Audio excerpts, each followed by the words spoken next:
दोस्तों, global warming की समस्या से उबर पाना आज के दौर में पूरे विश्व के लिए एक बहुत बड़ी चुनौती है, जिसकी वजह से अनेक स्थानों की क्लाइमेट चेंज होने लगी है, जिसका मानव जीवन पर बहुत गहरा प्रभाव पड़ रहा है। तो दोस्तों, आज इस वीडियो में हम यही जानेंगे कि ग्लोबल वार्मिंग क्या होती है और इसका जलवायु पर और मानव जीवन पर क्या प्रभाव पड़ता है।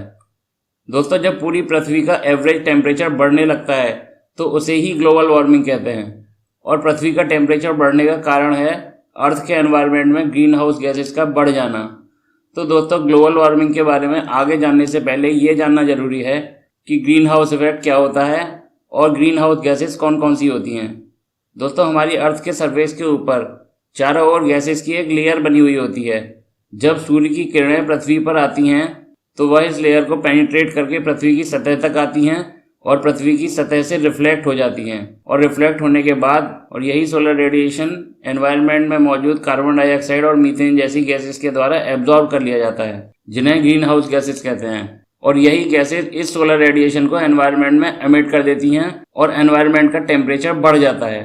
एनवायरनमेंट के इस टेम्परेचर बढ़ने की प्रक्रिया को ही ग्रीन हाउस इफेक्ट कहते हैं।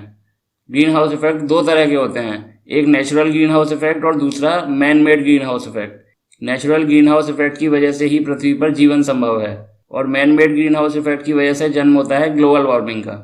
अर्थ के एटमॉस्फेयर में जो green house gases naturally present हैं, वही गैसेज अर्थ को उतना गर्म रखने में सफिशिएंट है जितना कि पृथ्वी पर जीवन के लिए आवश्यक हैं।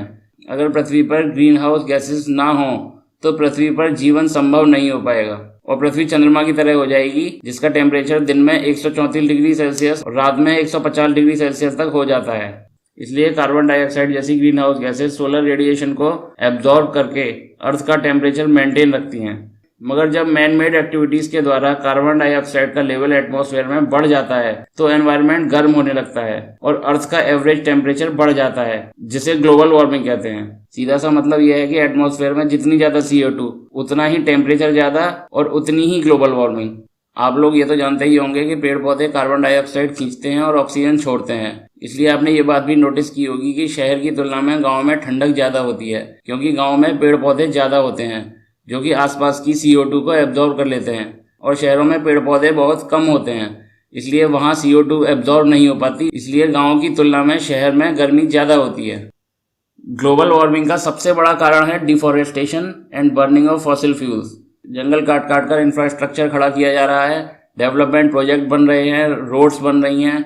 जब पेड़ ही नहीं होंगे तो एटमॉस्फेयर की कार्बन डाइऑक्साइड को एब्जॉर्ब कौन करेगा। दूसरा ये कि जगह जगह पर थर्मल पावर प्लांट और अलग अलग तरह के कारखाने बन रहे हैं, जिनमें फॉसिल फ्यूल्स के जलने से और भी ज्यादा CO2 प्रोड्यूस होती है, जिससे एनवायरनमेंट में CO2 का लेवल बढ़ जाता है। इस तरह से प्रकृति पर दोहरी मार पड़ती है। एक तरफ नई CO2 प्रोड्यूस होती जा रही है, दूसरी तरफ जंगल कटते जा रहे हैं। जब एटमॉस्फेयर में इतनी CO2 हो जाएगी तो ग्लोबल वार्मिंग का होना तो ऑब्वियस है। इंसान ने क्या किया, इंसान ने एटमॉस्फेयर में CO2 का लेवल बढ़ा दिया, तो फिर एटमॉस्फेयर में जितनी ज़्यादा CO2 होगी वो उतना ही ज़्यादा सोलर रेडिएशन एब्जॉर्ब करेगी और उतनी ही ज़्यादा ग्लोबल वार्मिंग होगी। तो ग्लोबल वार्मिंग के बहुत नेगेटिव इफेक्ट्स होते हैं। ग्लोबल वार्मिंग के कारण ग्लेशियर्स पिघलने लगते हैं।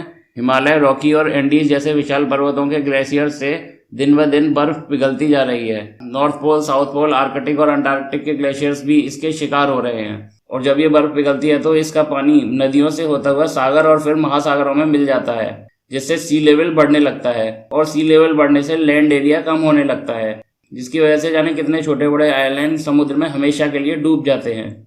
जब हम किसी बीच पर जाते हैं तो समुद्र में काफी अंदर जाने पर भी जमीन पर ही चलते रहते हैं। इसका कारण यही है कि उस जमीन पर किसी समय पर पानी नहीं था, मगर ग्लोबल वार्मिंग की वजह से समुद्र का पानी आगे बढ़ता जा रहा है और लैंड एरिया कम होता जा रहा है।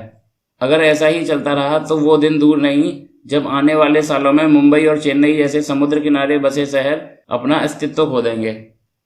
दोस्तों, ग्लोबल वार्मिंग का क्लाइमेट पर बहुत नेगेटिव इम्पैक्ट पड़ता है। कहीं बहुत ज्यादा बारिश होने लगती है, बाढ़ आने लगती है, तो कहीं सूखा पड़ जाता है। गर्मियां और भी गर्म हो जाती हैं। हीट वेव लोगों का जीना मुश्किल कर देती है। जंगलों में आग लग जाती है, जिसे बुझाना बहुत ही टेढ़ी खीर होता है। समुद्र किनारे वाले इलाकों में तूफान आने लगते हैं।